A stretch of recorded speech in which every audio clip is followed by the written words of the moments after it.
When we talk about Eucharist, we often think of it as something we receive: bread, body, Christ.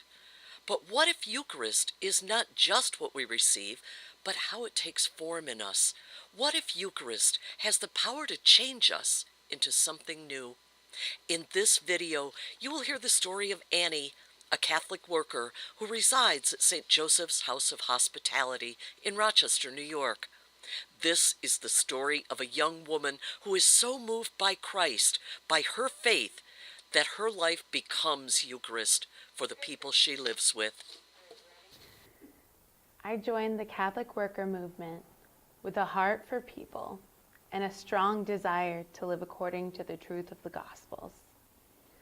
I wanted to be with the poor and to understand what it was like to be poor, to leave behind possessions and worldly ideals, to embrace the corporal and spiritual works of mercy, and to rely on my faith in Jesus. While I have never lived beyond lower middle class status, I still feel that I barely scratch the surface of understanding the life of the suffering poor.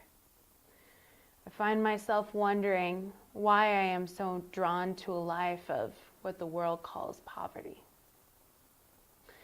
I am sometimes showered with compliments and words of encouragement for the work that I do, including how good of a person I am and what good I do. On the inside, however, all I hear is, "Oh, how far you have yet to go." I frequently examine in my mind this question of where I'm going, and the answer is always unclear.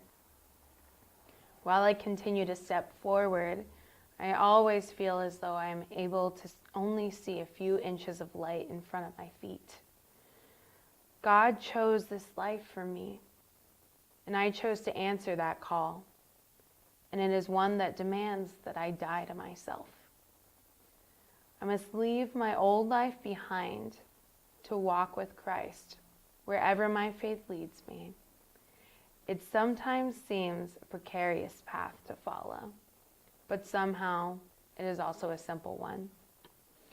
This call has led me to live and work among the people who acknowledge both my gifts and my shortcomings. They allow me to grow in hospitality and humility. My identity as a Christian challenges me to live a life outside of the world, and I often stumble along the way. Sometimes I want to return to my old self because it's the life I've accepted as my own for so long, and one that is easy. Yet each time I get a taste of what it would be like to succeed in the typical American life, the money, the job, the house, the vacations, I shudder with the thought that I could lose the joy that fills my spirit when I encounter Christ through the eyes of the poor. I've let go of many things in my life that I thought I loved, and still have more to go. But I have gained greater gifts of humility, hope through suffering, and an understanding that my life is meaningless when I am not striving to feed God's sheep. I've spent many hours with people who have endured a life of the marginalized and are often not even called by their names because they don't always appear to the eye the way God sees them.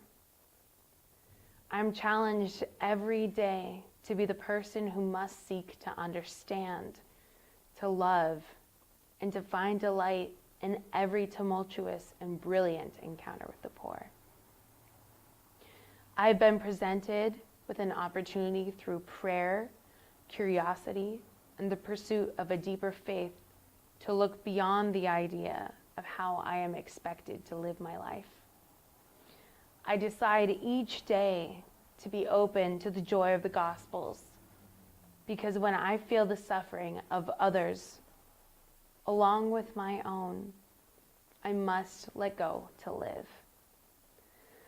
I am reminded through the conversation, the handshakes, the hugs, the laughter, the relationships, and the time given to me by the people that, as said by Julian of Norwich, All shall be well, and all shall be well, and all manner of things shall be well. And those moments can never be taken away from me. I have been ruined by truth, joy, and suffering through this movement. We live in an unjust, broken world, and I deny the life that would yet again make me blind to the pain of it all and to the joy that comes after the storm. I will never go back to the mediocre life I was living before, because that covered up the importance of me seeing myself as one with the poor. I have a long journey ahead of me, and I'm far from being a Peter Morin or Dorothy Day. But I believe pursuing a life of living with the poor will give me the greatest joy and fullness of life.